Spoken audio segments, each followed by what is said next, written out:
Okay. Hi everyone. I'm Katie Kelly. I'm Eryn Matheson. We are both pelvic floor physiotherapists and co-owners of ReConnect Health Centre in Moncton, New Brunswick, and we wanted to chat with you today about postpartum recovery. Yes, and how important it is for everyone. So regardless, I think sometimes there's a misconception that if you've had a cesarean section, that means recovery is a little bit different for you. Or even if you've had a loss, a pregnancy loss or an infant loss, it's really important that we're still focused on postpartum recovery and making that meaningful for you and returning to your goals postpartum. Yeah.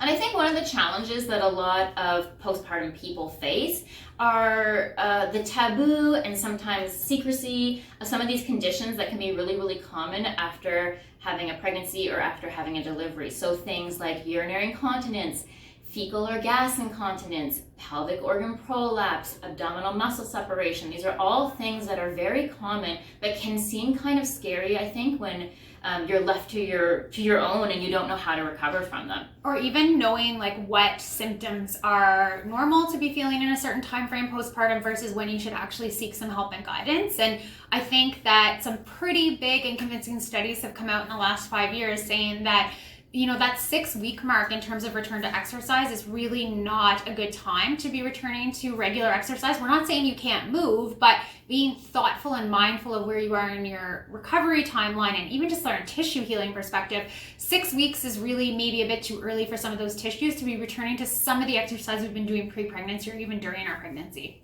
And certainly we see often, we recognize the societal pressures that are put on women in particular to try to bounce back. It's the bounce back craze, the bounce back phenomenon where you should be back to the same exercises that you were doing pre-pregnancy at that 6-week timeline. You should be back into your genes. So there's a lot of pressure for women to kind of go back to exercise that they might not be ready for. And from a personal perspective even, I know how important for my mental health it was to start to get back to a regular exercise just to help manage postpartum anxiety and things like that.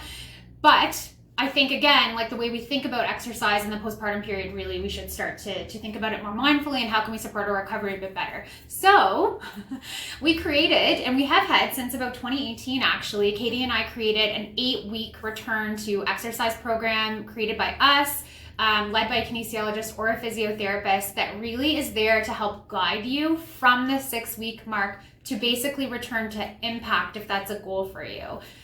Yeah, so what Eryn means by that is, how do you initiate going back to exercise? So after that 6 weeks, you've had your follow-up with your doctor and they say, okay, you're great, you're fine to go back to exercise.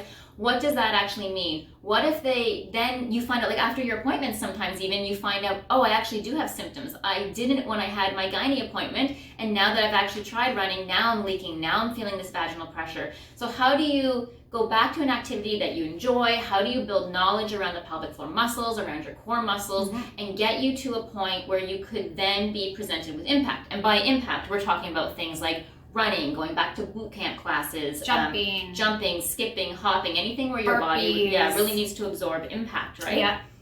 And even just if someday you plan to run, change directions quickly with your children or your partner, that's all really important. And redeveloping that core and pelvic floor coordination and strength, or reconnecting to those muscles, is really, really important. So yeah, we set this program up with that exactly in mind. And also, like Katie said, if you start to have some symptoms, when you start to try some new things, you have some guided support there about what's normal, what's not normal, and how to remediate it if you're having issues. So we think it's a great program. It's usually covered by private health insurance as group physiotherapy. If you know that you're expecting to have a baby in 2022 or moving forward, please let us know and get on our wait list. The classes do tend to fill up really quickly, and so we like to plan them ahead if you know roughly when you'll be around that 6 to 8 week postpartum. You do require an initial assessment with the physiotherapist just to make sure it is a good fit for you. So we have different criteria to make sure that people are getting slotted into the right programs, or if they need a little extra help, we make sure that we kind of hold them back sometimes. Absolutely. So it's a great program. We'd love for you to take a look at it. You can check out our website for more information. We'll post the link below. Thanks, everyone. Bye-bye.